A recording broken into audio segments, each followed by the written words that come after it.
కూడా స్వాగతం చేస్తాను. ఈరోజు మనం 12వ అధ్యాయం చెప్పుకోబోతున్నాము. ద్వాదశ అధ్యాయం.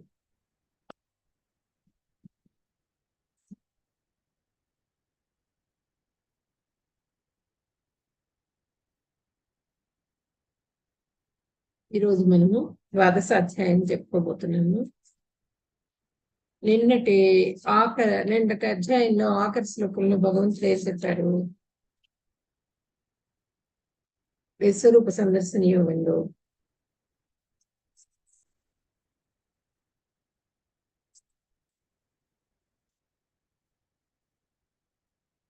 మత్కర్మ కృత్ మత్పరము మద్భక్త సంగవర్జిత నిర్వైర సర్వభూతేషు విశ్వమామేతి పాండవ అని చెప్పినని నిన్నటి శ్లోకంలో చెప్పారు. నిన్నటి అధ్యాయంలో ఆఖరి శ్లోకంలో చెప్పారనమాట.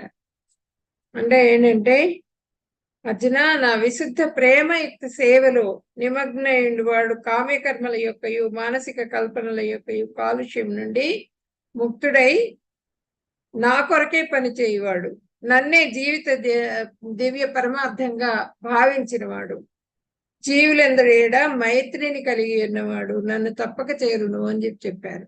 నేను భగవంతుడు ఎవరైతే ఈ విధమైన లక్షణాలన్నీ కలిగి ఉంటాయో, ఎవరికైతే వాళ్ళు తప్పకుండా నన్ను చేరుకుంటారు. నన్ను ఎవరైతే ప్రేమతో సేవిస్తారో, ఎవరైతే వాళ్ళ సొంత మానసిక కల్పనలు కాకుండా కాలుష్యం నుంచి, అంటే ఇంద్రియాలు ప్రకోపిస్తూ ఉంటాయి, ఇంద్రియాల కాలుష్యం నుంచి బయటపడి, కాలుష్యం నుంచి బయటపడి వాళ్ళు ఎవరైతే నన్నే పరమార్థంగా ఎంచుకుని నా సేవ చేస్తూ ఉంటారో, వాళ్ళకి నన్నే జీవిత దివ్య పరమార్థంగా ఎంచుకున్న వాళ్ళు, జీవులందరూ ఏడా మైత్రి కలిగి ఉండేవాళ్ళు, వాళ్ళకి మాత్రము తప్పకుండా నా కృప లభిస్తుంది, నన్ను చేరుకుంటారు వాళ్ళు అని చెప్పినని నిన్నటి అధ్యాయం చెప్పారనమాట.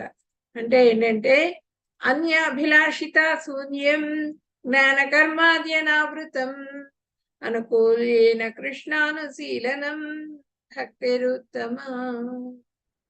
అన్యాభిలాష, వేరే అభిలాష ఏది లేకుండా, వేరే విషయాల మీద వేటి మీద కూడా మనం అట్రాక్షన్ లేకుండా భగవంతుడి పాదాలు మాత్రమే ఎవరైతే ఆశ్రయిస్తారో వాళ్ళకి భగవంతుడి కృప లభిస్తుంది.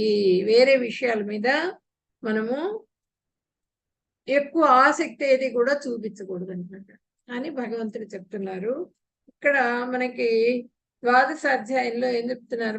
మనం 7వ అధ్యాయంలో మనం శ్రవణం గురించి చెప్పుకున్నాము, 8వ అధ్యాయంలోనేమో స్మరణం గురించి చెప్పుకున్నాం, 9వ అధ్యాయంలో కీర్తనం చెప్పుకున్నాము, 10వ అధ్యాయంలోనేమో భగవంతుడి విభూతులన్నీ కూడా చెప్పారు. భగవంతుడు అర్జునుడు అడిగారు, నీ గురించి ఒక్కసారి తెలియజేయి, నాకు వినాలని ఉంది, నీ గురించి నీ విభూతులన్నీ ఒకసారి తెలియజేయమని అడిగారు. ఐశ్వర్యాలు, ఆయన ఐశ్వర్యాలన్నీ కూడా ఫస్ట్ తెలియజేశారు.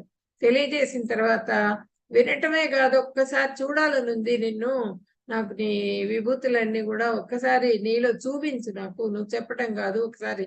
ఇప్పుడు మనం ఒక జాబ్కి వెళ్ళినప్పుడు మనం చెప్తే కాదు, మన సర్టిఫికేట్స్ అన్ని చూపించమని అడుగుతారు వాళ్ళు, ఏదన్నా ఇంటర్వ్యూకి అది వెళ్ళినప్పుడు.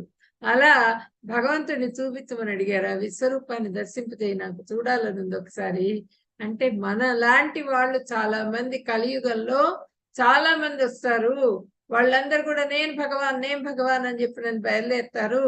అప్పుడు వాళ్ళ నుంచి రక్షింపబడటం కోసంగా జనాలందరూ కూడా వాళ్ళ వైపు తిరిగి కాలాన్నంతా వృధా చేసుకోకుండా ఉండి పూర్తిగా భగవంతుడి సేవలో నియుక్తం కావటం కోసంగా భగవంతుడిని విషయం అడగటం జరిగింది అర్జునుడు. ఆయన గురించి కాదు, మన గురించి అడిగారు అనమాట. మనకి ఎటువంటి అనుమానం రాకుండా భగవంతుడు ఆయనే అని చెప్పినని నిర్ధారించుకొని శ్రద్ధతో మనం సేవ చేసుకోవటం కోసంగా భగవంతుడిని విశ్వరూపం చూపించమని అడిగారు అనమాట. ఒక భక్తుడు ఎప్పుడు కూడా విశ్వరూపాన్ని చూడాలని కోరుకోరా, శ్యామసుందర రూపాన్ని చూడాలని కోరుకుంటారు అనమాట. అలా అర్జునుడు కూడా పరమ భక్తుడు, ఆయన మిత్రుడు, భక్తుడు అన్ని కూడా ఆయన.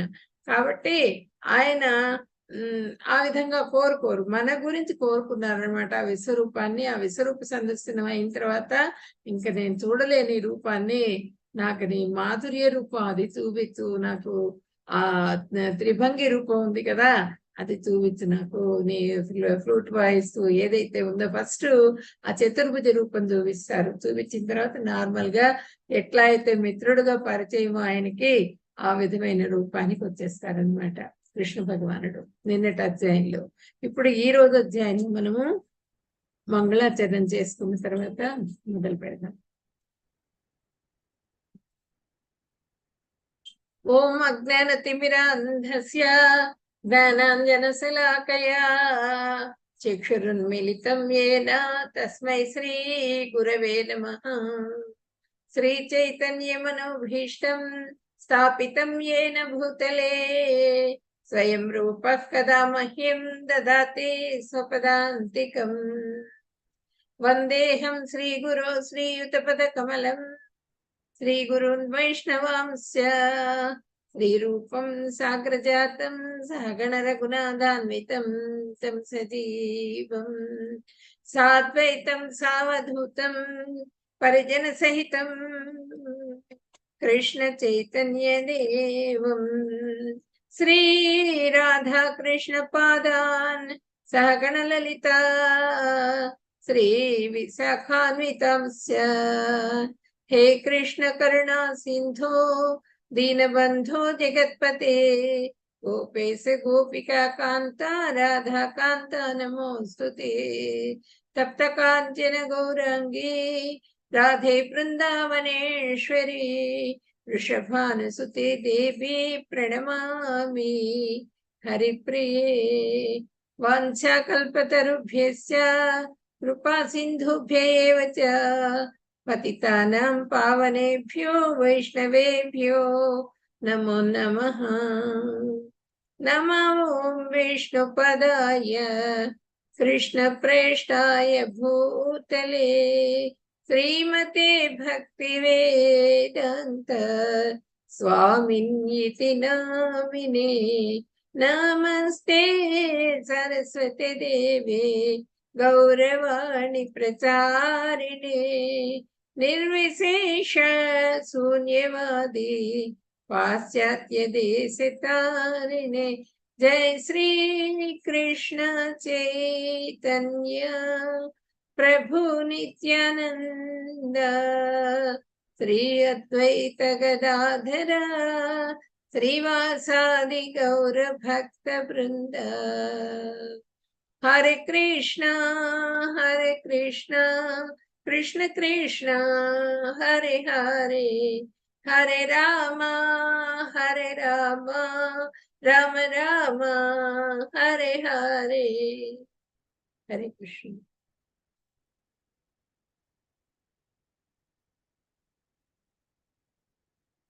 अथ द्वादशाध्यायः भक्तियोगः.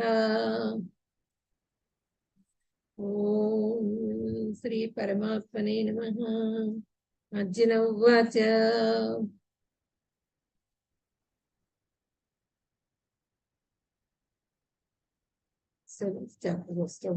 సారీ ఒక్కసారి మళ్ళీ నేను చాప్టర్ చెక్ చేసుకుని వస్తానండి. హరే కృష్ణ.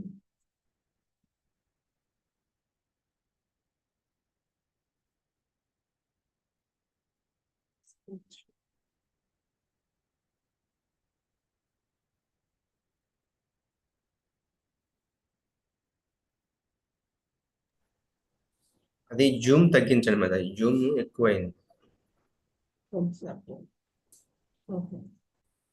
ఏం ప్రభుజీ?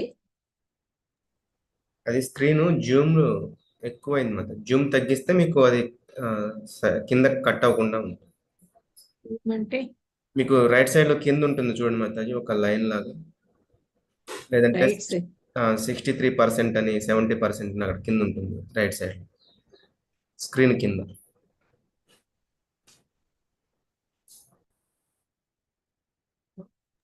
ఇప్పుడున్న స్లైడ్ కింద మాతాజీ.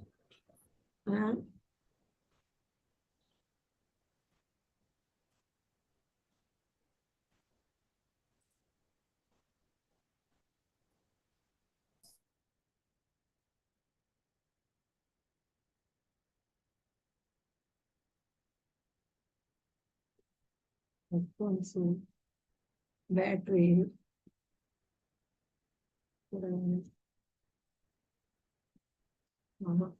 ఏమి ఇక్కడ కనిపించట్లేదు. జూమ్ అంటే జూమ్ ఇదే జూమ్ అని ఉంది. మనం స్క్రీన్ ని జూమ్ చేయడం, జూమ్ తగ్గించడం ఉంటుంది కదా, పెద్దగా చేయడం, చిన్నగా చేయడం.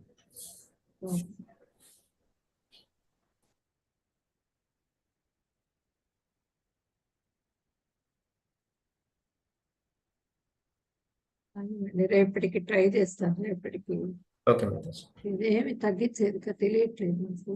తర్వాత క్లాస్ అయిన తర్వాత మీకు వీలైనప్పుడు ఒక 5 minutes మీకు స్పెండ్ చేయండి.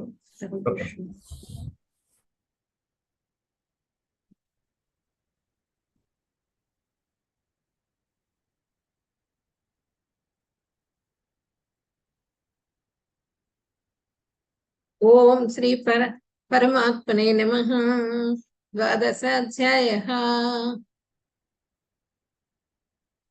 అర్జున ఉవాచ ఏవం సతతయుక్తా ఏ భక్తాస్త్వం పర్యుపాసతే ఏ చాప్యక్షరం అవ్యక్తం తేషాం కే యోగ విత్తమాః.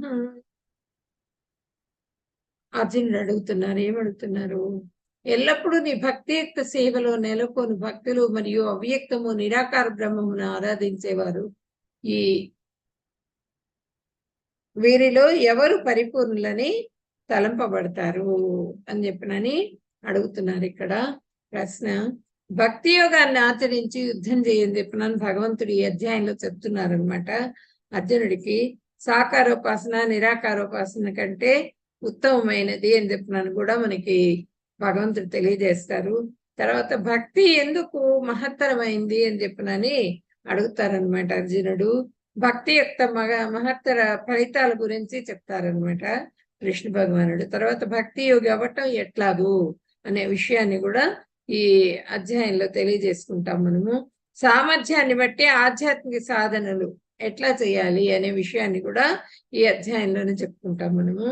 ఆధ్యాత్మిక సాధనలు గొప్ప లక్షణాలకు దారి తీస్తాయి. ఆధ్యాత్మికంగా ఎవరైతే సాధన చేస్తారో అవి గొప్ప లక్షణాలు, వాళ్ళకే చేంజ్ వచ్చేస్తుంది అనమాట. గొప్ప లక్షణాలకి దారి తీస్తాయి. కృష్ణుని ప్రియమైన భక్తుల లక్షణాల గురించి కూడా మనం ఈ అధ్యాయంలోనే చెప్పుకుంటాం. భక్తులకు 32 లక్షణాలు ఇక్కడ చెప్పబడతాయి అన్నమాట. తర్వాత సాకారోపాసన గొప్పదా లేకపోతే నిరాకారోపాసన గొప్పదా అని చెప్పనని భగవంతుడిని ప్రశ్న వేస్తారు అర్జునుడు. ఇక్కడ అడుగుతున్నారు చూడండి.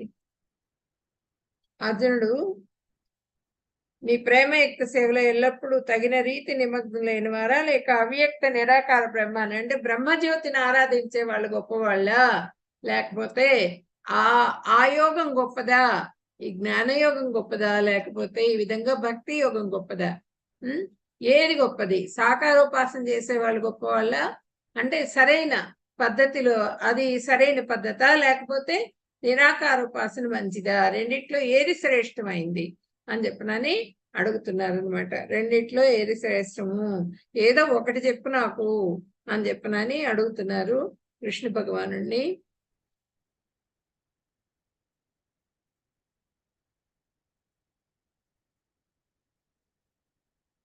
ఇప్పుడు నిరాకారోపాసన అంటే వాళ్ళు ఏంటంటే క్లేశ, మనకి చెప్పుకున్నాం మనం ముందర అధ్యాయాల్లో, క్లేశో అధిక తరస్తేషాం అవ్యక్తాసక్త చేతసాం చెప్పారు. అది చాలా కష్టమైంది నిరాకారోపాసన అన్నది. బ్రహ్మజ్యోతిని పొందటం అన్నది అది అందరికీ కూడా సాధ్యమైంది కాదు. ఆ యోగాన్ని ఆచరించడం అన్నది చాలా కష్టము. అంటే జ్ఞానయోగం అంటే త్వంపురుష జ్ఞానం, తత్పురుష జ్ఞానం, తర్వాత ఐక్య జ్ఞానం అంటే ఆ జ్ఞానాన్ని పొందాల్సిన అవసరం లేదు. భక్తి యోగి అయితే గనక డైరెక్ట్ గా భక్తి చేసుకోవచ్చు. ఆటోమేటిక్ గా అవన్నీ అవే వచ్చేస్తాయి. భగవంతుడి పాదాలు పట్టుకున్నప్పుడు ఆటోమేటిక్ గా వాళ్ళకి భగవంతుడు దారి చూపించేస్తారు అని చెప్పనని చెప్తారనమాట కృష్ణ భగవానుడు. ఏంటంటే ఈ సంసారం అనేది సాగరం. ఈ సాగరము ఎలా ఉంటుంది? సంసార సాగరాన్ని దాటటము ఈ జ్ఞాన యోగులు వీళ్ళు దాటటం చాలా కష్టం. ఎందుకంటే ఈ అష్టాంగ యోగాన్ని ఆచరించి మధ్యలో ఫెయిల్ అయిపోతూ ఉంటారు, ఫెయిల్యూర్స్ ఎక్కువగా ఉంటాయి. అదే భక్తి యోగం చిన్న పిల్లవాడు పసిపిల్లవాడి దగ్గర నుంచి రామానం అంటే అంటాడు. అట్లా వాళ్ళు భక్తి యోగంలో ఇంప్రూవ్ అవ్వచ్చు. కానీ ఈ అష్టాంగ యోగం ఆచరించడం అన్నది చాలా కష్టము. క్లేశో అధిక తరస్తేషాం అవ్యక్తాసక్తి చేస్తాం. భగవంతుడు లేకుండా, భగవంతుడి రూపం లేకుండా భగవంతుడిని ధ్యానించటం అన్నది చాలా కష్టము. నిరాకారోపాసన అన్నది చాలా కష్టము. ఈ సముద్రాన్ని ఈతున్నాం మనం. ఇదేటప్పుడు మొసళ్ళు అనేవి చాలా పట్టుకుంటాయి. మొసళ్ళు అంటే ఏంటి? ఇంద్రియాలు. ఈ ఇంద్రియాల కోరికలు ఉంటాయి కదా, రకరకాల విధాలుగా కోరికలు వస్తూ ఉంటాయి. ఆ కోరికలన్నిటినీ కంట్రోల్ చేసుకుని మనము ఆ జ్ఞానాన్ని పొంది భగవంతుణ్ణి సేవించడం అన్నది చాలా కష్టం అన్నమాట. కాబట్టి ఈ భక్తి యోగం ఎంతో శ్రేష్టమైంది అని చెప్పినాను భగవంతుడు చెప్తారు ఇక్కడ. అంటే భగవంతుడి పాదసేవ చేసుకుంటూ ఆ పాదాలను నావుగా తీసుకుని మనం ఇటువంటి ఈ క్లేశాలన్నీ కూడా దాటేసేసి మనము ఈ సముద్రాన్ని దాటొచ్చు అనమాట. సముద్రాన్ని తేలిగ్గా దాటొచ్చు ఆ నావను పట్టుకుని. భక్తి అనేటువంటి నావను పట్టుకుని సముద్రాన్ని దాటగలుగుతాం తేలిగ్గా. కానీ ఈ బ్రహ్మజ్యోతి కోసం దానికోసం గనక ప్రయత్నం చేసిన వాళ్ళకి చాలా కష్టమవుతుంది, క్లేశం ఎక్కువైపోతుంది, దుఃఖం ఎక్కువైపోతుంది, వాళ్ళు ఫెయిల్యూర్స్ ఎక్కువగా ఉంటాయి అనే విషయం కూడా మనం ముందర అధ్యాయాల్లో చెప్పుకున్నాం. అష్టాంగ యోగంలో అది కూడా మనం చెప్పుకోవడం జరిగింది. బ్రహ్మం అంటే ఏంటి? భగవంతుడి శరీరం నుంచి వచ్చినటువంటి కాంతి ఇది బ్రహ్మజ్యోతి అనేది. ఈ కాంతి బ్రహ్మము, పరమాత్మ, భగవాన్. ఈ జ్యోతిని ఇవన్నీ కూడా మనకు భక్తి యోగంలో అన్ని ఆటోమేటిక్ గా వచ్చేస్తాయి. భగవంతుడిని ప్రత్యక్షంగా మనం భగవంతుడి సేవ చేసుకుంటూ భగవంతుడిని చేరుకోగలుగుతాం అన్నమాట, తృప్తిపరచగలుగుతాం. మనం తృప్తి పట్టం కాదు కావాల్సింది, భగవంతుడు తృప్తి పడాలి. అది ఇక్కడ పరమాత్మ. ప్రతి జీవిలో కూడా పరమాత్మని చూడగలగాలి, ప్రతి జీవిలో కూడా పరమాత్మను దర్శింపుకోగలగాలి.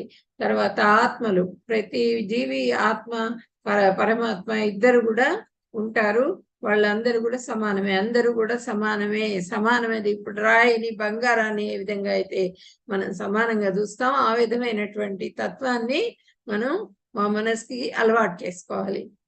ఈ బ్రహ్మజ్యోతి అన్నది, ఈ బ్రహ్మజ్యోతి మనకి, ఆ బ్రహ్మజ్యోతిని ఆరాధిస్తూ అక్కడికి వెళ్ళిన వాళ్ళు ఇంకా మళ్ళీ జన్మ తీసుకోవాల్సి వస్తుంది. కానీ బ్రహ్మజ్యోతిని కాకుండా భగవంతుడిని ఆరాధించిన వాళ్ళు డైరెక్ట్ గా భగవద్ధామానికి చేరుకుంటారు అన్నమాట. బ్రహ్మము, పరమాత్మ, భగవాన్.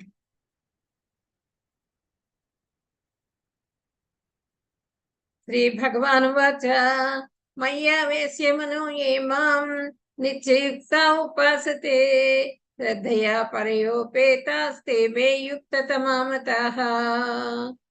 శ్రీ భగవానుడు పలికెను, నా సాకార రూపం పైననే తమ మనస్సును స్థిరపరిచి మహోన్నత దివ్యమైన శ్రద్ధతో నన్ను అర్చించడంలో సర్వదా నెలకొని ఉన్నవారే అత్యుత్తమమైన యోగి అని చెప్పనని ఇక్కడ చెప్తున్నారు అన్నమాట. మనకి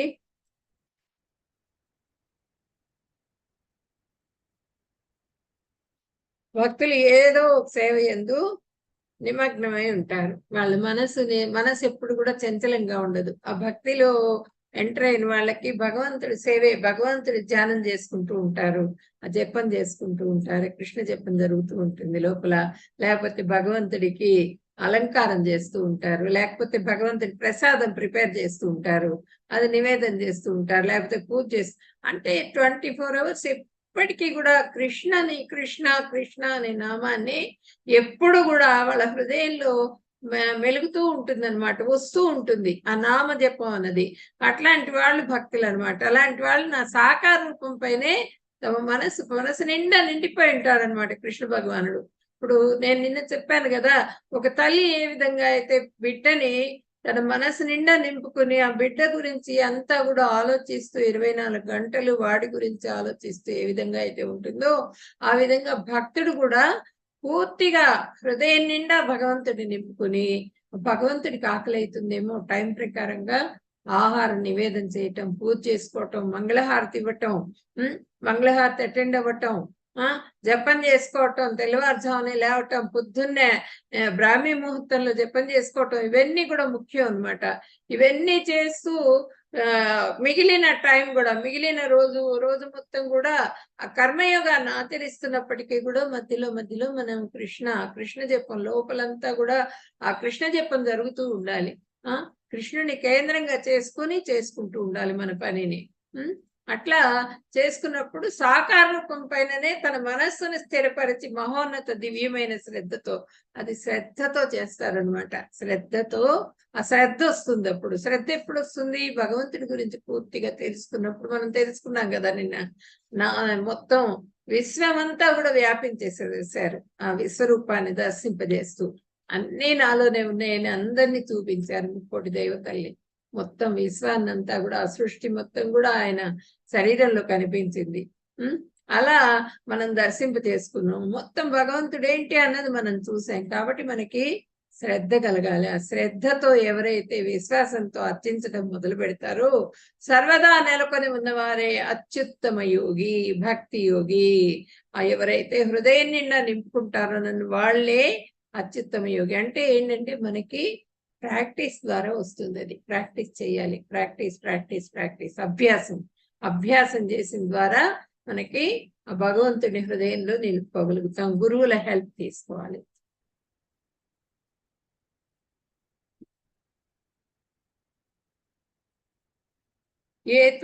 శ్రీ భగవాన్ వాచ ఏత్వక్షరమని దేశ్యం అవ్యక్తం పర్యుపాసతే సర్వత్ర గమచించ కూటస్థం అచలం ధ్రువం సంనియమ్యేంద్రియ గ్రామం సర్వత్ర సమబుద్ధయః తే ప్రాప్నువంతి మామేవ సర్వభూతహితే రతాః.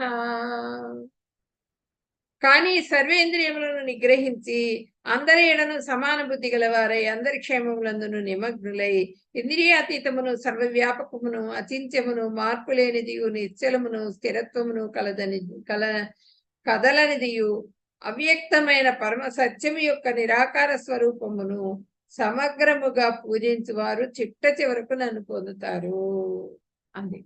ఎవరైతే బ్రహ్మజ్యోతిని ఆరాధిస్తూ ఉంటారో, ఆ ధ్యానం చేస్తూ, ఆ అష్టాంగ యోగం ఆచరిస్తూ, నిరాకారాన్ని పూజిస్తూ వాళ్ళు కూడా నన్నే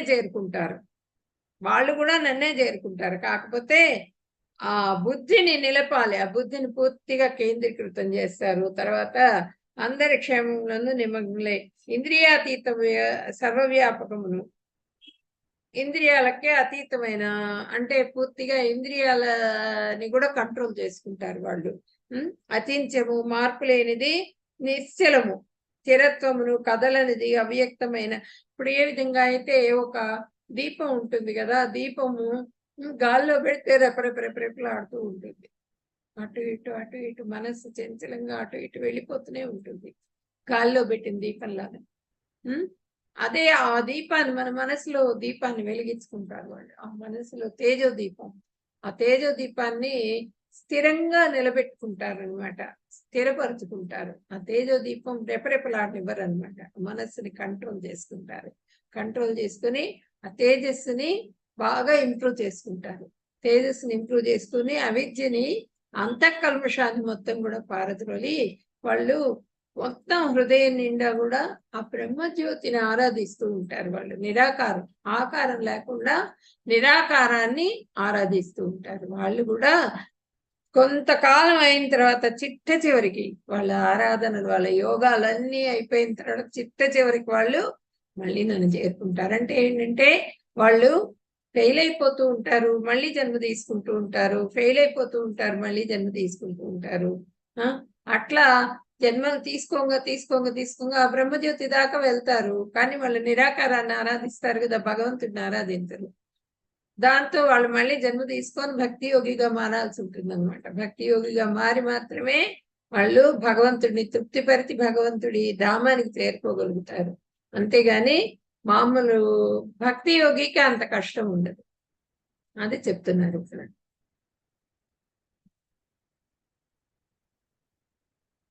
what are you doing and what, ఏం చేస్తున్నావు నువ్వు? కళ్ళు మూసుకొని కూర్చుంటాం, మన మనసు ఊరుకుంటుందా? కళ్ళు మూసుకొని కూర్చుంటే అటు ఇటు అటు ఇటు ఏటో ప్రదక్షిణం, ప్రపంచం మొత్తం కూడా దర్శించి వస్తుంది.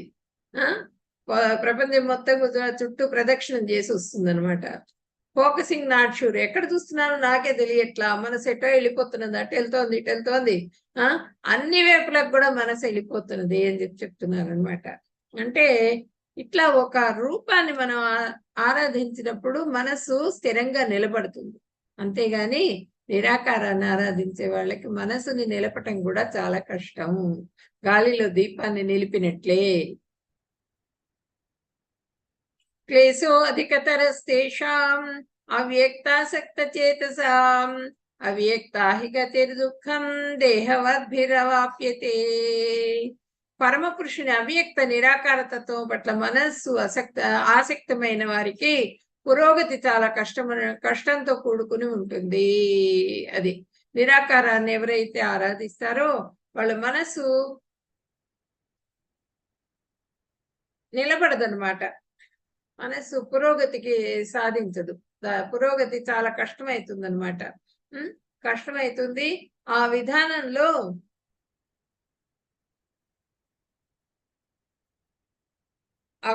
అగోచరమైన నిరాకార బ్రహ్మమందు ఆసక్తితో కూడిన మనస్సు గల వారికి అభ్యుదయం చాలా క్లేశకరము. ఆ విధానమున ప్రగతి నందుట బద్ధజీవులకు ఎప్పుడునూ కష్టతరమే. బద్ధజీవులు మనమందరం కూడా ఆ గుణాల ప్రభావం అంతా కూడా ప్రకృతి ప్రభావం మన మీద ఉంటుందన్నమాట. గుణాల ప్రభావం మూలంగానే మన ఇంద్రియాలన్నీ కూడా పనిచేస్తూ ఉంటాయి. ఇంద్రియాలన్నీ కోరికలతో నిండిపోయి ఉంటాయి. నవద్వారే పురే దేహి చదువుకున్నాం కదా మనం. నవద్వారాలు ఏంటి చెప్పండి మీరు, ఎవరైనా ఒకళ్ళు? శరీరంలో నవద్వారాలు ఏంటి? హ్యాండ్ రైస్ చేయండి, చెప్పగలరా ఎవరైనా? ముందర నేను చెప్పాను నవద్వారాలు.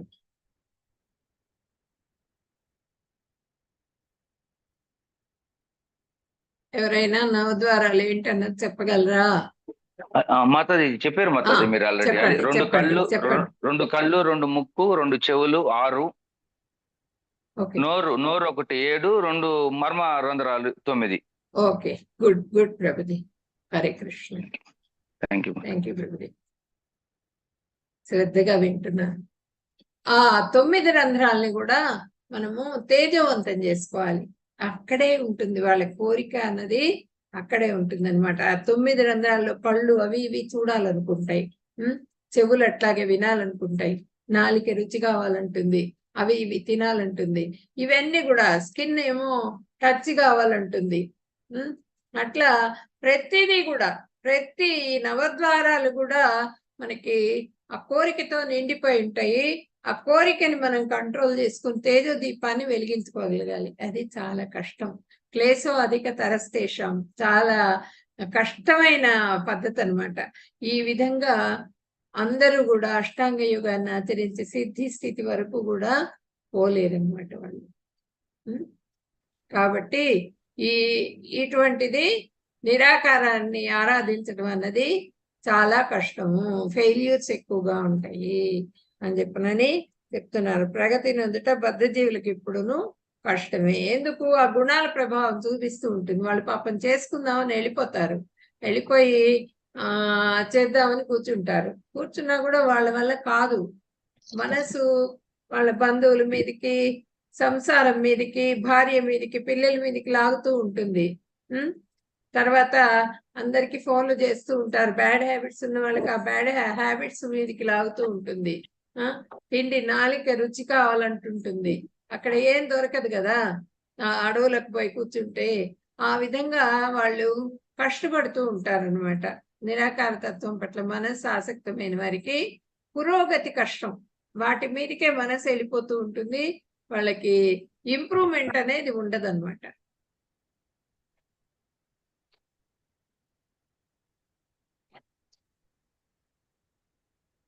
ఏతు సర్వాణి కర్మాణి మయి సన్యస్య మత్పరాః అనన్యేనైవ యోగేన మాం ధ్యాయంత ఉపాసతే.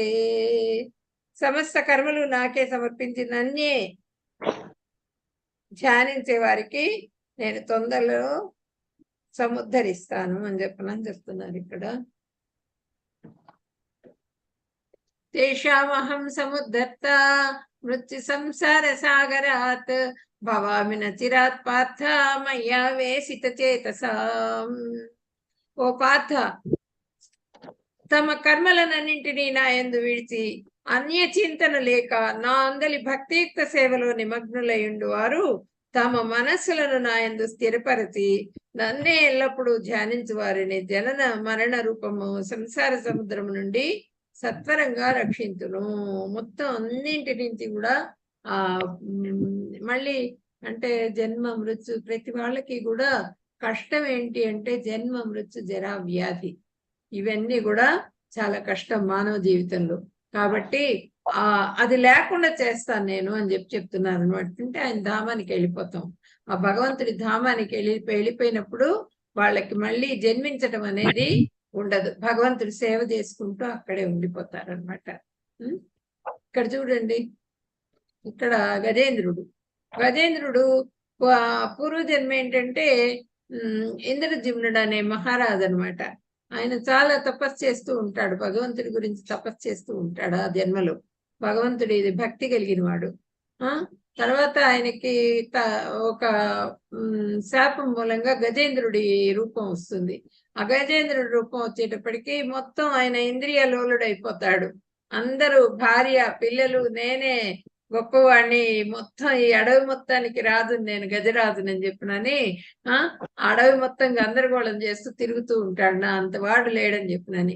అదే విధంగా అందరినీ తీసుకున్న పొలంలో ప్రవేశించి అందరినీ ఆనందపరచాలని ఆ నీళ్ళన్నీ తీసి అందరికి పోస్తూ భార్య పిల్లలు అందరు దిగిన తర్వాత మొత్తం అందరికీ ఆ తొండంతో నీళ్లు పోస్తూ కాళ్ళతో డాన్స్ చేస్తూ మొత్తం కూడా అంత గందరగోళం చేస్తాడు. ఆ పొలంని ఎక్కడో ఉంటుంది మొసలి, అది పరిగెత్తుకొని వచ్చి గజేంద్రుడిది కాలు పట్టుకునేటప్పటికి ఆ గజేంద్రుడి మొసలి అంటే ఏంటి, భౌతికమైనటువంటి మన ఇంద్రియ తృప్తి కోసం మనం ప్రయత్నించినప్పుడు మనకి పట్టుకుండే బాధలు అనమాట. ఆ బాధ పట్టుకునేటప్పటికీ అది వదిలించుకోలేడు. నేను చాలా బలవంతుడైనటువంటి గర్వంలో ఉన్నాడు కదా, దాంతో చాలా పోరాడి రక్తం అంతా కారిపోతుంది అయింది. చాలా కష్టపడుతూ ఉంటాడు. అంటే నీళ్లలో మొసలిని వదిలించుకోవటం అన్నది చాలా కష్టం. నీళ్లలో ఉన్నాడు మొసలి. అంటే ఏంటంటే ఈ సంసార సాగరంలో ఉన్నాం మనం, ఈ భౌతికమైనటువంటి జీవితం గడుపుతున్నాం కాబట్టి అట్లాంటి మొసళ్ళు చాలా ఉంటాయి మనకి. ఆ మొసళ్ళు పట్టుకుంటూ ఉంటాయి మనల్ని. పట్టుకున్న వాటిని వదిలించుకోవటం చాలా కష్టం. కాబట్టి భగవంతుడి సేవ ద్వారా, భగవంతుడి పాదాలు అర్చించడం ద్వారా మాత్రమే మనం వాటన్నింటి నుంచి కూడా బయటపడి భక్తి అనేటువంటి నావను పట్టుకుని మనం భగవద్ధామానికి చేరుకోగలుగుతాం అన్నమాట. లేకపోతే చాలా కష్టం. అది ఇక్కడ చూపిస్తున్నారు గజేంద్రుడి కథ, అందుకే చూపిస్తున్నారు అనమాట. ఇక్కడ గజేంద్రుడు లాస్ట్కి ఆయనకి ఎలా గుర్తుకొస్తుంది, ఆ పూర్వ జన్మలో చేసినటువంటి పుణ్యం ఉంది కదా, ఆ తపస్సు అంతా కూడా దాని మూలంగా భగవంతుడు గుర్తుకొస్తారనమాట. గుర్తుకొచ్చి ఆయన ప్రార్థన చేస్తారు, నన్ను నువ్వే రక్షించాలని ప్రార్థన చేసేటప్పటికి ఇప్పుడు భగవంతుడు వెంటనే వచ్చేసేసి ఫస్ట్ ఆయన క్లేశాన్ని తొలగిస్తారు, బాధని. ఏది, మొసలిని చంపేస్తారు, మొసలిని సంహరించేస్తారు. వెంటనే ఆ కాలు వదిలేస్తుంది మొసలి, ఆ బాధ తగ్గిపోతుంది ఆయనకి. భగవంతుడిని చూసి మనం పత్రం పుష్పం ఫలంతో ఏం చదువుకున్నాం కదా, యోమే భక్త్యా ప్రయచ్చతి తదహం భక్త్యుపహృతం అస్నామి ప్రేతాత్మనః. ఎట్లా అయినా సరే నువ్వు భక్తితో నాకు సమర్పించింది ఏదైనా సరే నేను తీసుకుంటానంటారు భగవంతుడు. నువ్వు ఒక నీటిని జలం ఇచ్చినా సరే, ఒక తోయం జలం, పత్రం ఇచ్చినా సరే, ఒక పుష్పం అందుకే ఆ నలిగిపోయిన పుష్పాన్ని కాళ్ళ కింద తొక్కుతాడు ఆయన. ఆ నలిగిపోయిన పుష్పాన్ని భగవంతుడికి సమర్పిస్తాడు. కాకపోతే భక్తితో శ్రద్ధతో విశ్వాసంతో ఆ భగవంతుడికి సమర్పించి భగవంతుడిని ప్రార్థిస్తాడనమాట గజేంద్ర స్తుతి ప్రార్థించి, నన్ను ఇంకా నాకు ఈ సంసారం వద్దు, నువ్వు నన్ను తీసుకెళ్ళిపో, నీ మోక్షాన్ని ఇవ్వమని చెప్పి ప్రార్థిస్తాడు. నీ దగ్గరికి తీసుకెళ్ళిపో నన్ను అని చెప్పడానికి. ఇప్పుడు గజేంద్రుడికి మోక్షం కలుగుతుంది అనమాట. అట్లా మనం కూడా కార్యకలాపాలన్నింటినీ నాకు అప్పగించి అన్ని కూడా భగవంతుడికి సరెండర్ అయిపోమంటున్నారు ఆయన. మొత్తం కూడా సరెండర్ అయిపో, అన్ని నేను చూసుకుంటాను విచలనం లేకుండా. ఆ చలనం అనేది అంటే మనసులో మనం అటు ఇటు అని మనం ఆలోచిస్తూ ఉంటాం కదా, అదంతా ఏం లేకుండా భక్తి సేవలో నిమగ్నమై మనస్సుని స్థిరపరచుకుని ఎల్లప్పుడూ కూడా నన్నైతే ఎవరైతే సేవ చేస్తూ ఉంటారో వాళ్ళని నేను రక్షిస్తాను అని చెప్పనని చెప్తున్నారు. జనన మన సంసారం నుండి, సముద్రం నుండి సత్వరంగా రక్షించబడతారు వాళ్ళు, రక్షిస్తాను నేను అని చెప్తున్నారు.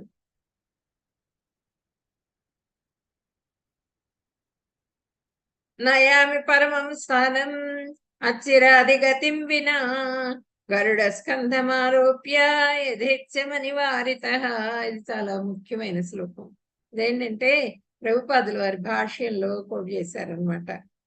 ఆధ్యాత్మిక లోకములు భక్తుడు తన ఆత్మను ఆధ్యాత్మిక లోకములకు చేరుటకు అష్టాంగ యోగమును అభ్యసించడం అవసరం లేదు.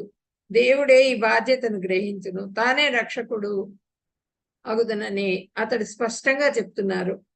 తల్లిదండ్రులు తమ బిడ్డ విషయమున పరిపూర్ణ శ్రద్ధ వహించుటచే అతని స్థితి సుఖకరంగా నుండును. అట్లే భక్తుడు తనను ఇతర లోకములకు చేర్చుటకు యోగాభ్యాసం చే ప్రయత్నించవలసిన అవసరం లేదు.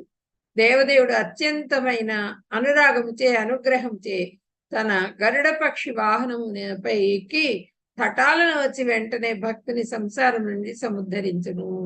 అది ఇక్కడ అదే చెప్తున్నారు. నయామి పరమం స్థానం అచ్చిరాగతిం వినా గరుడ స్కంధమారోప్య యథేచ్ఛమని వారిత.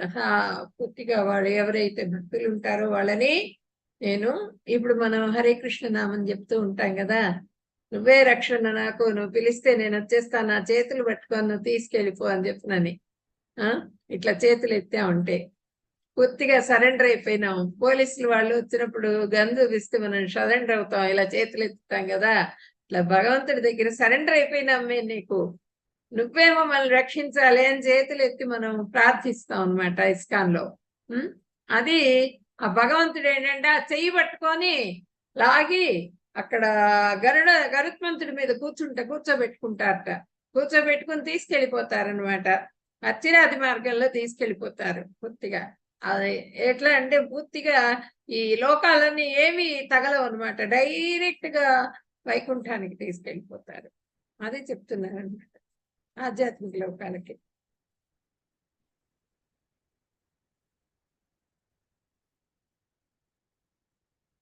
సర్వధర్మాన్ పరిత్యజ్య మామేకం శరణం వ్రజ అహం త్వాం సర్వ పాపేభ్యో మోక్షయిష్యామి మా శుచః. ఆత్మ సాక్షాత్కారమునకు సంబంధించిన ఇతర విధానములన్నింటినీ విడిచి మానవుడు కృష్ణ చైతన్యంతో భక్తియుక్త సేవను మాత్రము చేయవలెను.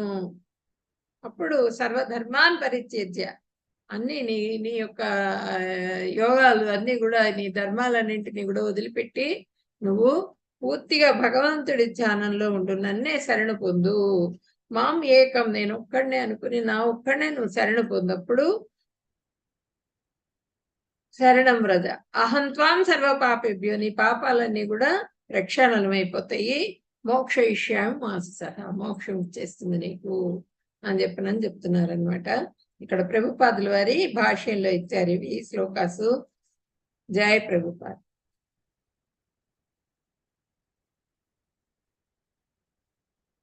మనకి భాష్యాలు ఎంత బాగా రాశారంటే ప్రభుపాదుల వారు, మనకి అర్థమయ్యేట్లుగా మనము ఎంతో బాగా అర్థం చేసుకునేట్టుగా రాశారనమాట. అందుకే వేరే వేరే భగవద్గీతల కన్నా కూడా మనకి భగవద్గీత యథాతథం అంత బాగుంటుంది. అనన్య భక్తి గురించి చెప్తున్నారు. మయ్యేవ మనాధస్వ మయి బుద్ధిం నివేశయ నివసిష్యసి మయ్యేవ అతబుద్ధం న సంశయః. దేవాది దేవుడినైన నా యందు మనస్సు స్థిరముగా నిలుపుము, నీ బుద్ధినంతను నా యందే నియుక్తం చేయము, ఈ విధముగా నీవు నిస్సంశయంగా నా యందే నివసింతువు. ఎటువంటి సంశయం లేకుండా నువ్వు నాలోనే నివసిస్తావు, నువ్వు నీ బుద్ధిని మొత్తం కూడా నాలోనే నిలుపు అని చెప్తున్నారు అనమాట భగవంతుడు. మనస్సును స్థిరపరచుకో, బుద్ధిని మొత్తం కూడా నా కోసం ఉపయోగించు. నువ్వు కృష్ణనామం చేయి, కృష్ణ జపం చేయి, కృష్ణ పూజ చేయి. ఇవన్నీ చేసినప్పుడు నాలోనే ఎప్పుడు కూడా నువ్వు నా మనసులో ఉంటావు. నువ్వు పిలవంగానే నేను పలుకుతాను అని చెప్తున్నారు అనమాట భగవంతుడు. సాధన భక్తి. అథ చిత్తం సమాధాతుం న శక్నోషి మయి స్థిరం అభ్యాస యోగేన తతో మామిచ్ఛాప్తుం ధనంజయ. సాధన 16 మాలలు చేయటము, ఉపవాసాలు చేయటము, భగవద్గీత చదువుకోవటం, భాగవతం ఎవరైనా భక్తులు చెబుతుంటే వినటం, ఇవన్నీ కూడా చేయాలి, సాధన చేయాలి. భగవంతుడి గురించి దేవాది దేవుడు కృష్ణ భగవానుడు, ఆ కృష్ణ భగవానుడు లీలలన్నీ రాసినాయి ఆ పుస్తకంలో. అది చదవటము, ప్రతిదీ ఏదో ఒక భక్తికి సంబంధించిన కృష్ణ భగవానుడి భక్తిని గురించి కృష్ణ చైతన్యాన్ని ఇంప్రూవ్ చేసుకోవటం కోసంగా ఆ పుస్తకాలన్నీ చిన్న చిన్న బుక్స్ చాలా రాశారు ప్రభుపాదులు వారు. అవి ఇస్కాన్కి వెళ్ళినప్పుడు కొనుక్కొచ్చుకోండి, చదవండి. అవి చదువుతూ ఉంటే మనలో మనకి శ్రద్ధ, విశ్వాసము, భక్తి అన్ని కూడా పెరుగుతాయి అనమాట. వద్దునా ఓ ధనంజయ, నీ మనస్సును విచలనం లేకుండా నా మీద స్థిరపరచలేకపోతే అప్పుడు నీవు భక్తి యోగ నియమాలను అనుసరించు. ఈ విధంగా నన్ను పొందే కోరికను నువ్వు సాధకత్వం చేసుకోగలుగుతావు అని చెప్తున్నారు అనమాట. నువ్వు నీ మనస్సు గనక భగవంతుడి మీద నిలబడలేదనుకోండి, నిలబడినప్పుడు ఇదంతా సాధన చేయాలి, నిలబడేట్టుగా సాధన చేయాలి. సాధన చేసినప్పుడు సాధనమున పనులు సమకూరు ధరలోన విశ్వద అభిరామ వినరవేమ. మనం సాధన చేసినప్పుడు ఏది కూడా మనకి దొరకదు అన్నది లేదనమాట. సాధన చేయాలి.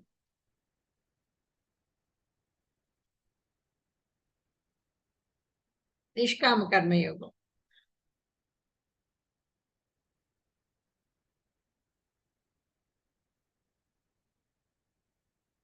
అభ్యాసేప్య సమర్థోసి మత్కర్మ పరమో భవ మదర్థమపి కర్మాణి కుర్వన్ సిద్ధిమవాప్స్యసి.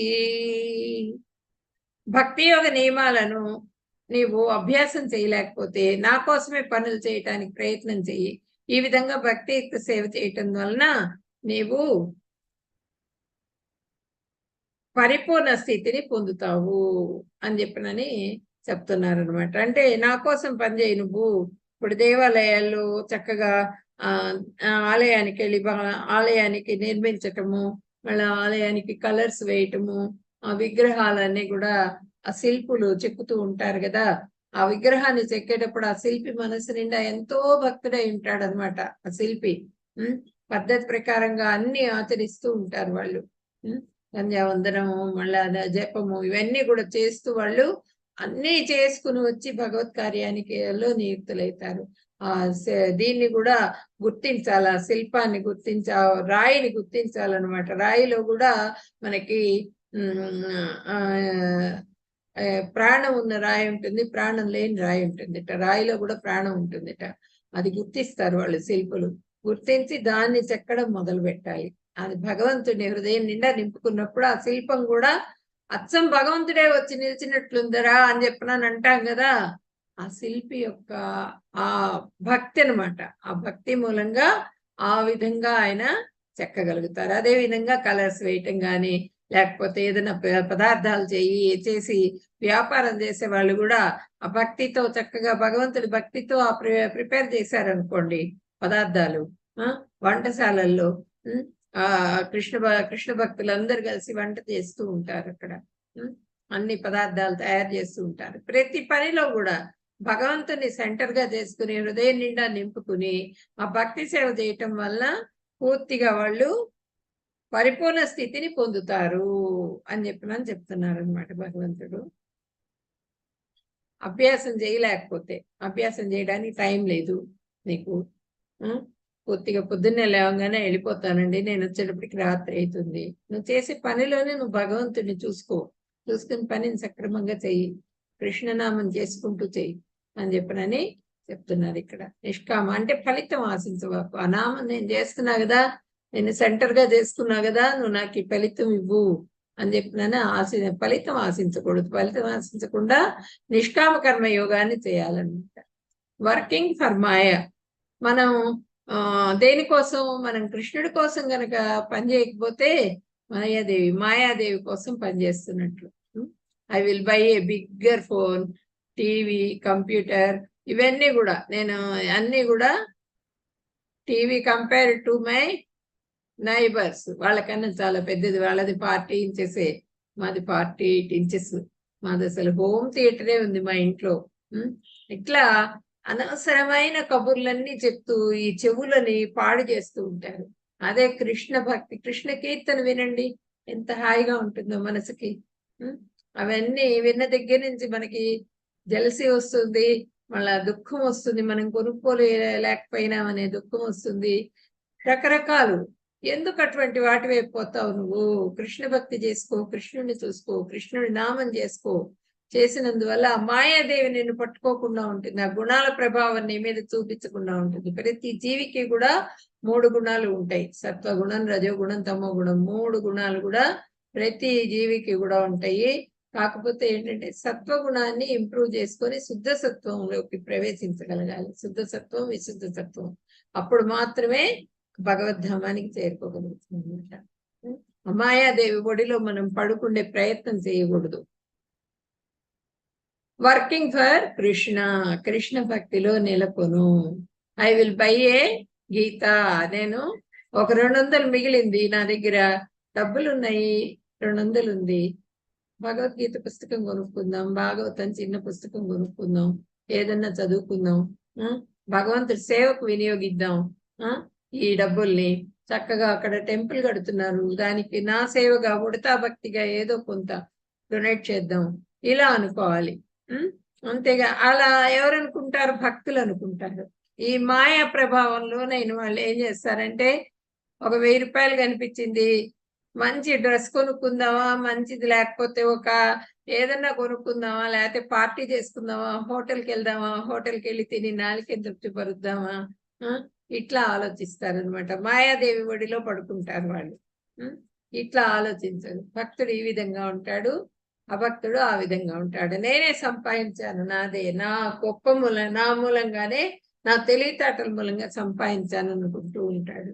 భక్తుడేమో భగవంతుడి కృప అనుకుంటూ ఉంటాడు. భక్తుడు భగవంతుడి కృప మూలంగా ఇవాళ నాకు ఈ డబ్బులు వచ్చినాయి, ఈ డబ్బులు నేను భగవంతుడికి వినియోగించదలుచుకున్నాను, నాకు అక్కర్లేదు, నా అవసరాలు తగ్గించుకుంటా, నేను ఈ డబ్బులు నేను భగవంతుడికి ఇచ్చేస్తున్నాను అనుకుంటారు. భగవంతుడి సేవకి వినియోగిస్తారు.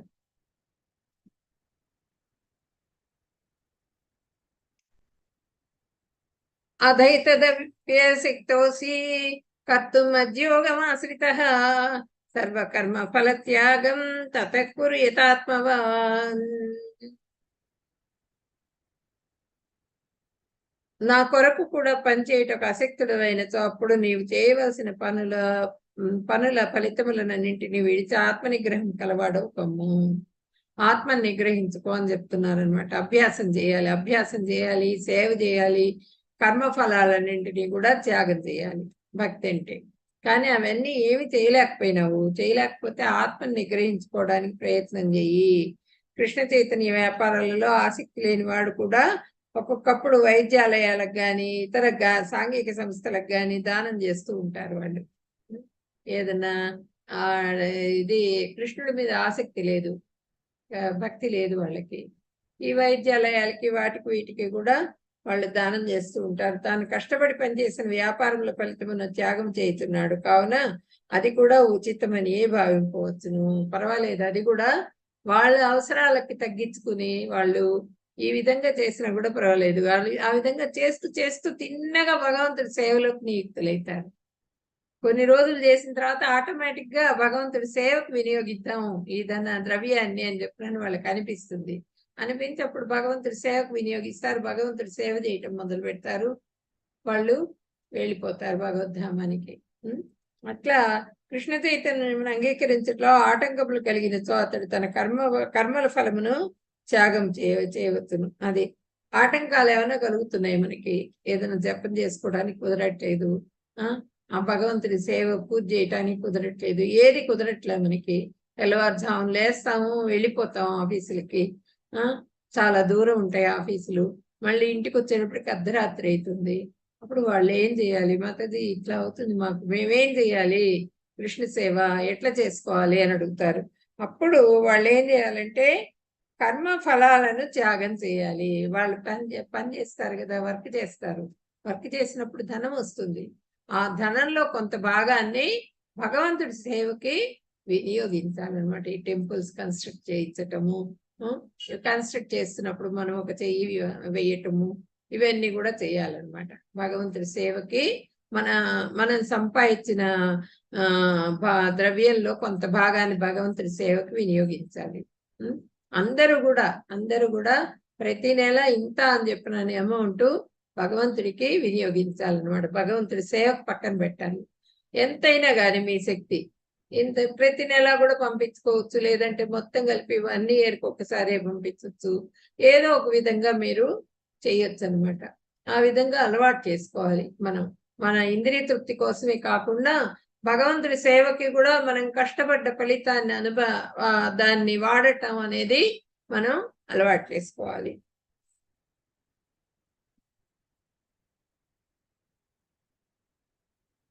శ్రేయో హి జ్ఞానమభ్యాసాత్ జ్ఞానాధ్యానం విశిష్యతే ధ్యానాత్ కర్మ ఫల త్యాగం త్యాగా శాంతిరనంతరం. అభ్యాసము, జ్ఞానము, ధ్యానము, త్యాగం. ఇప్పుడు ఈ అభ్యాసం నీవు చేయలేకున్నచో జ్ఞానం అలవర్చుకున్నట్టుకు ప్రయత్నించు. జ్ఞానం అంటే ఏంటి? ఆత్మజ్ఞానం, స్వపురుష జ్ఞానం, తత్పురుష జ్ఞానం, ఐక్య జ్ఞానం. నేనంటే ఏంటి, ఆత్మ అంటే ఏంటి, దేహం అంటే ఏంటి, ఆత్మ అంటే ఏంటి, దేహం వేరు ఆత్మ వేరు, స్వపురుష జ్ఞానం. తర్వాత ఆత్మజ్ఞానం అన్నమాట. తర్వాత తత్పురుష జ్ఞానం, తర్వాత ఐక్య జ్ఞానం. పరమాత్మ గురించి ఆలోచించాలి ఫస్ట్. తర్వాత రెండోది తత్పురుష జ్ఞానం. తర్వాత అంటే బ్రహ్మాన్ని గురించి బ్రహ్మ జ్ఞానం, తత్పురుష జ్ఞానం. తర్వాత ఐక్య జ్ఞానం, ఆయనకి నాకు సంబంధం ఏంటి, భగవంతుడికి నాకు ఉన్నటువంటి సంబంధాన్ని గురించి ఆలోచించాలన్నమాట. అది ఐక్య జ్ఞానం. ఈ జ్ఞానం అనేది ఎంతో ముఖ్యం. జ్ఞానం నలుగురుకుంటకు ప్రయత్నింపు. జ్ఞానం కంటే ధ్యానం గొప్పది. ఆ భగవంతుడిని ధ్యానిస్తూ ఆ కళ్ళు మూసుకొని కృష్ణ అని ఒకసారి అనుకున్నా కూడా అది గ్రేటే. ధ్యానం కంటే కర్మఫల త్యాగాన్ని చేయాలి. మనం చేసిన కర్మల ఫలితాన్ని త్యాగం చేయాలి. ఇక్కడ ఆవిడ అదే చేస్తున్నది. ఇక్కడ కర్మఫలాల్ని త్యాగం చేస్తున్నది. ఆమె ఇక్కడ తీసుకొచ్చుకున్నది అమ్ముకుందామని డబ్బుల కోసం, కానీ ఫ్రీగా ఇచ్చేస్తోంది కృష్ణ భగవానుడికి. ఆయన తీసుకొచ్చి 4 గింజలు వేశారు అందులో బుట్టలో. అయినా కూడా యాక్చువల్ గా చూస్తే ధనం ఇస్తే ఆమె ఇవ్వాలి. దానికి తగ్గ ధాన్యం ఆయన ఇవ్వకుండానే ఆ ఫలాల్ని ఆయన మీద ప్రేమతో, ఆయనకి శ్రద్ధగా ప్రేమతో ఆయనకి ఇచ్చేస్తున్నది. ఆ ఫలాల్ని తీసుకొని ఆయన తిను, ఎన్ని రోజుల నుంచో నేను చూడాలనుకుంటున్నాను, ఇప్పటికి నాకు దర్శన భాగ్యం కలిగింది అని చెప్పనని ఫలాలన్నీ ఇచ్చేస్తోంది కృష్ణుడికి. ఇంటికి వెళ్ళిపోయి ఆ బుట్ట తీసి చూసేటడికి ఆ బుట్ట నిండా మణులు మాణిక్యాలు ఉన్నాయిట. అంటే కర్మఫల త్యాగాన్ని చెయ్యాలి. చేసిన కర్మఫల త్యాగం మేలుతరమైనటివి. ఏలైనా అట్టి త్యాగం చే మానవుడు మనశ్శాంతిని పొందగలుగును. ఇప్పుడు భగవంతుడి గుడికి వెళ్ళాము. గుడికి వెళ్ళినప్పుడు మనం ఏదైనా తీసుకుని వెళ్ళాము, పండ్లు ఏమైనా తీసుకెళ్ళి నివేదన చేశారు. ఇప్పుడు మనకి ఎట్లా అనిపిస్తుంది? చాలా సంతోషంగా అనిపిస్తుంది, భగవంతుడు తింటున్నారు అని చెప్పినాను. అట్లా మనకి ఆనందాన్ని కలిగిస్తుంది అన్నమాట.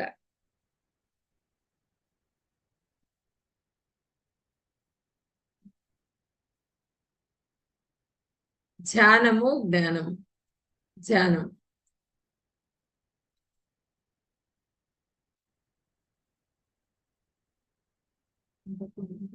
12.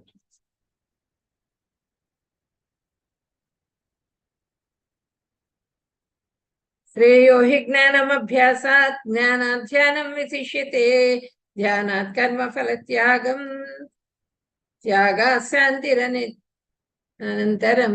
ఇక్కడ నేను ఇప్పుడు చెప్పాను కదా, దీనికన్నా ధ్యానం కన్నా కూడా జ్ఞానం చేయి. ఈ ధ్యానం చేయలేకపోతే జ్ఞానాన్ని అనుసరించు. ఈ జ్ఞానం కూడా చేయలేకపోతే కర్మఫలాలన్నింటినీ కూడా త్యాగం చెయ్యి అని చెప్పినని మనకి చెప్తున్నారు.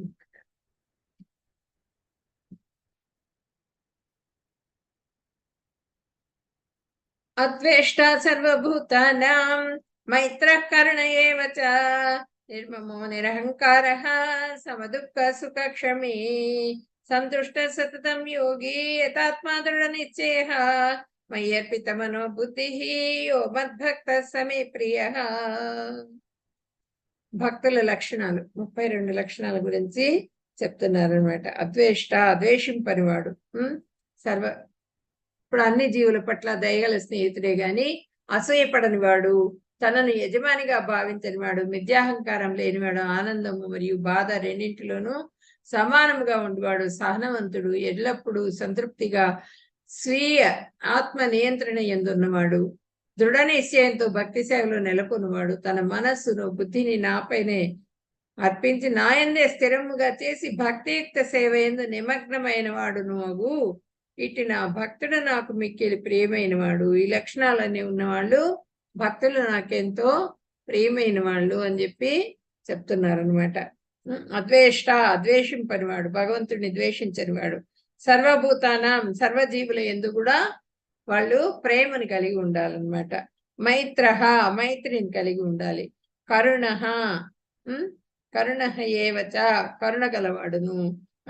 నిర్మమః, ఇది నాది అనే మమత్వం, నాది, నాకు సంబంధించిన వస్తువు అది అనే భావం లేకుండా, నిరహంకార, అహంకారం లేకుండా, మిథ్యాహంకారం, నన్ను మించిన వాడు లేడు, నేను చాలా గొప్పవాడిని, నేను చాలా బాగా చేస్తాను, నేను అన్నింటిలో ప్రావీణ్యత ఉంది నాకు, ఇటువంటివన్నీ కూడా అహంకారానికి సంబంధించిన, అహంకారం లేకుండా ఉండటము.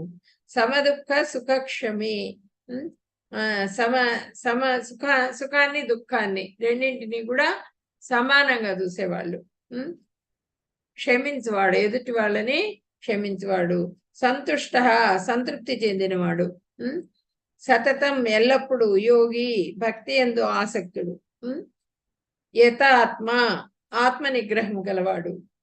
దృఢ నిశ్చయ, స్థిరమైన నిశ్చయం గలవాడు. ఇప్పుడు మనం ప్రతిరోజు ఇన్ని మాలలు చేయాలి అనుకుంటాం. ఆ మాలలు చేయాలి అనుకున్నప్పుడు అన్ని మాలలు కంపల్సరీగా చేయాలి. దృఢమైన నిశ్చయాన్ని, దృఢమైన నిర్ణయం అనమాట, నిర్ణయం తీసుకోవాలి. ఆ నిర్ణయానికి బద్ధులమై ఉండాలన్నమాట. మయి, నాయందు. అర్పిత, అర్పిత మనః బుద్ధి, అర్పించబడిన మనస్సును బుద్ధియు గలవాడు. మనస్సుని బుద్ధిని అంతా కూడా భగవంతుడికి అర్పించేసేయాలి. ఎవరైతే మద్భక్త, నా భక్తుడు, సహా అతడు, మే నాకు ప్రియ, ఇష్టుడు, నాకు ఇష్టమైన వాడు. ఈ లక్షణాలన్నీ కలిగినటువంటి వాళ్ళు నాకెంతో ఇష్టమైన వాళ్ళు. 32 లక్షణాల గురించి, భక్తుల లక్షణాలట, ఈ లక్షణాల గురించి చెప్తున్నారు అనమాట మనకి.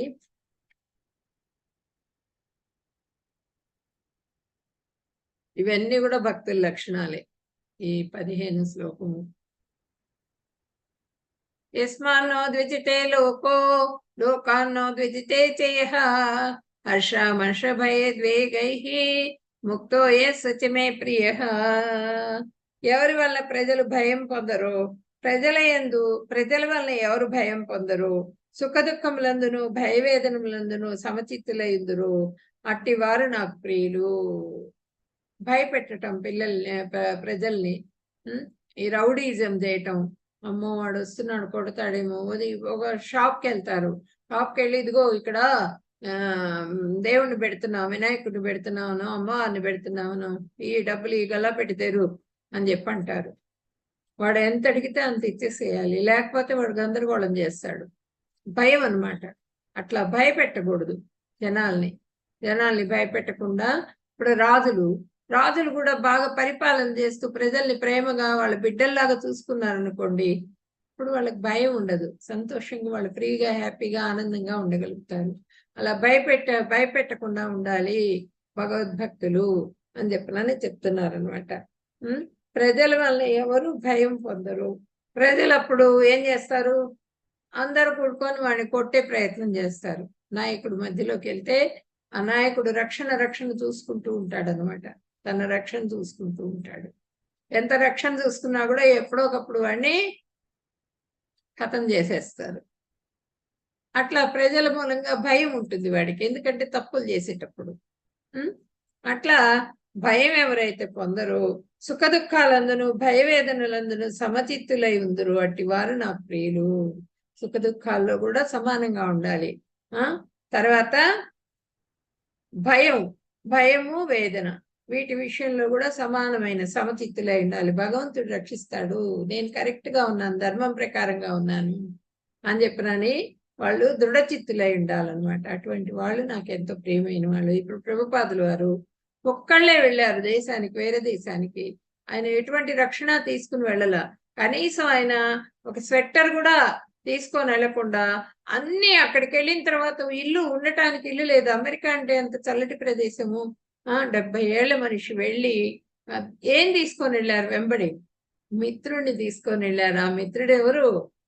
గుడ్ ఫ్రెండ్ ఎవరంటే కృష్ణ భగవానుడు. ఆ కృష్ణ భగవానుడు పుస్తకాలు ఆయన బుక్ అంటే ఆయన ఉన్నట్లే లెక్క. ఆ భగవద్గీత భాగవతాన్ని తీసుకొని వెళ్ళారు. తీసుకుని వెళ్ళి అందరికీ కూడా దాన్ని ఆ అమృతాన్ని పంచారనమాట. అందరికీ కూడా కృష్ణ చైతన్య అమృతాన్ని. ఇలా భయం లేకుండా వాళ్ళు చెప్పే పనిలో చేసే పనిలో తప్పు లేనప్పుడు భయం అనేది ఉండదు. భగవంతుడి మీద ఎప్పుడు కూడా ధ్యానం ఉన్న వాళ్ళకి, ధ్యాస ఉన్న వాళ్ళకి భయం ఉండదు అనమాట.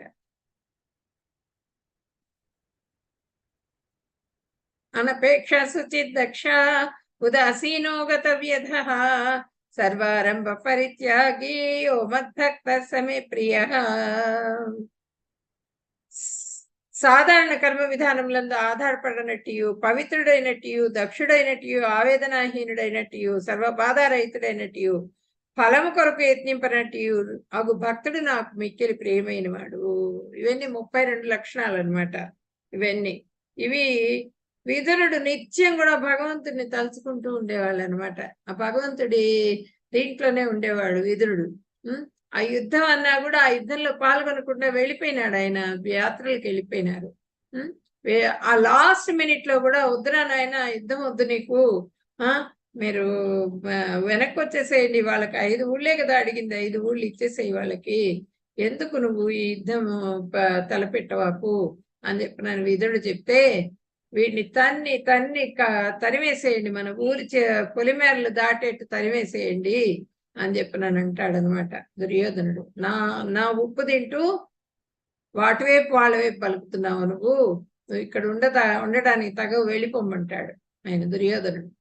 వెంటనే ఇమీడియట్ గా ఆయన మొత్తం ఆయన చేతిలో బాణం అవన్నీ ఉంటాయి, అవన్నీ కూడా వదిలేసేసి వెళ్ళిపోతాడు. ఆయన అక్కడి నుంచి ఇమీడియట్ గా వెళ్ళిపోతారు. అక్కడ అంటే యాత్రలకు వెళ్ళిపోతారు విదురుడు. ఆ విధంగా భక్తిని గలపేక్ష శుచిదక్ష ఉదాసీనో గతవ్యధః సర్వారంభ పరిత్యాగి యోమద్భక్త సమే ప్రియ. ఆయన రాజు కాకపోయినప్పటికీ కూడా ఆయనకి మొత్తం కూడా అన్ని వసతులు చేశారు. రాజుకి ఎట్లా అయితే ఉన్నాయో అన్ని వసతులు ఉన్నాయి. ఆ వసతులన్నీ కూడా వదిలేసి వెళ్ళిపోయారు అనమాట అక్కడి నుంచి విదురుడు.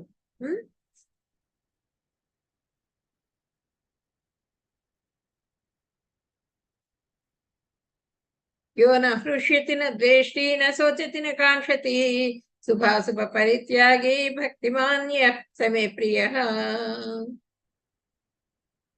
అట్లా సుఖదేవ గోస్వామి కూడా పుట్టంగానే ఆయన వెళ్ళిపోతారనమాట.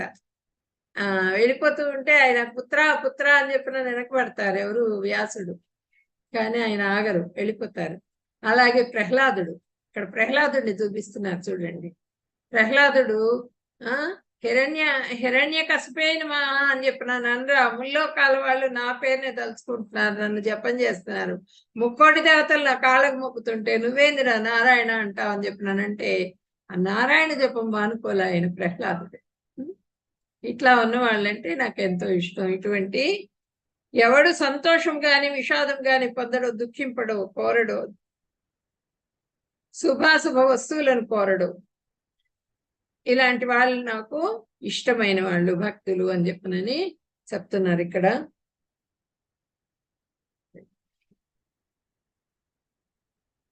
సమశత్రౌచ మిత్రే చ తదా మానాపమానయోః శీతోష్ణ సుఖ దుఃఖేషు సమసంగ వివర్జితః తుల్య నిందా స్తుతిర్మౌని సంతుష్టో ఏన కేనచిత్ అనికేతః స్థిరమతిః భక్తిమాన్ మే ప్రియ నరః.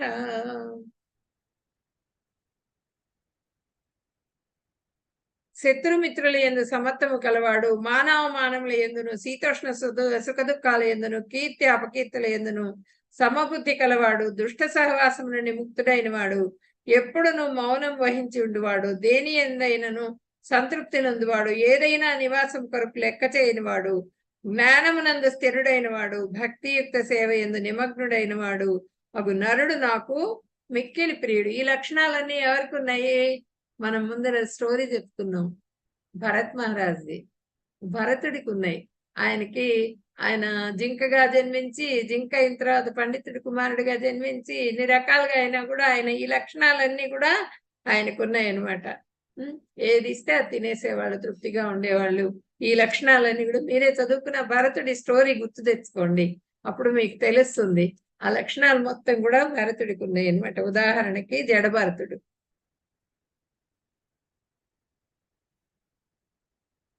శత్రుమిత్రులతో సమభావనతో ఉండేవాడు.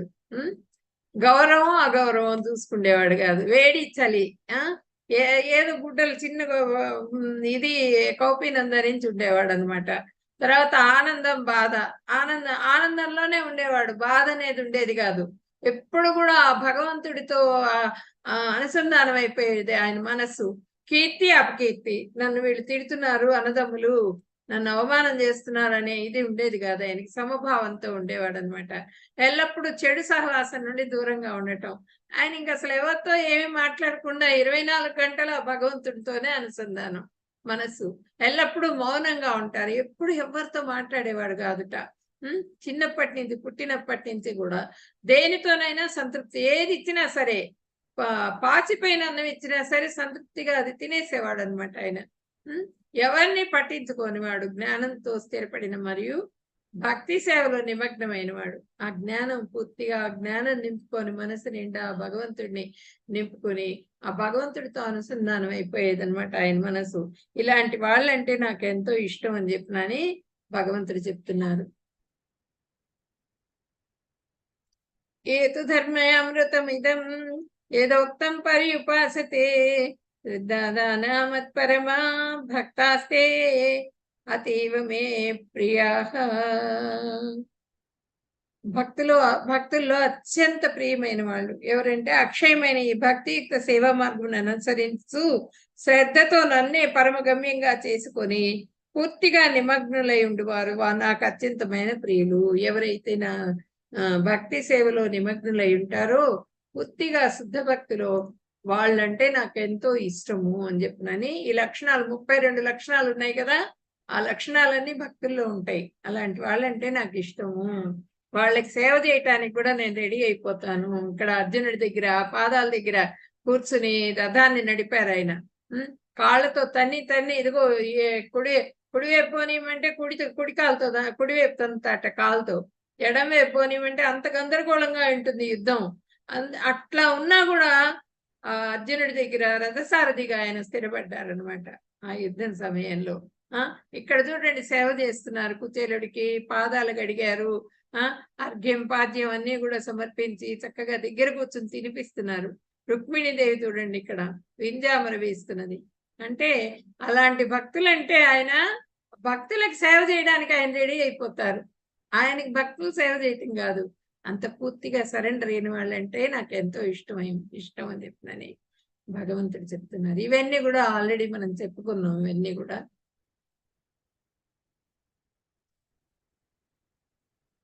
వాంఛాకల్పతరుభ్యశ్చ కృపా సింధుభ్యేవ చ పతితానాం పావనేభ్యో వైష్ణవేభ్యో నమో నమః.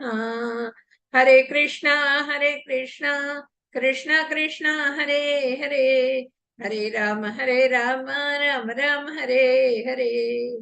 హరే కృష్ణ. భక్తులకి ఎవరికైనా డౌట్స్ ఉంటే టకటకా అడగండి. హరే కృష్ణ. ఈరోజు చాప్టర్ లో కన్క్లూజన్ ఏంటి? 12th చాప్టర్ లో ఏం చెప్పారు భగవంతుడు?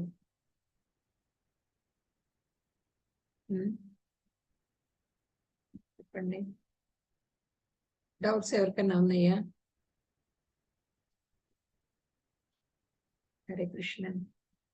భయపడకండి, మీరు చెప్పేది మీరు చెప్పండి.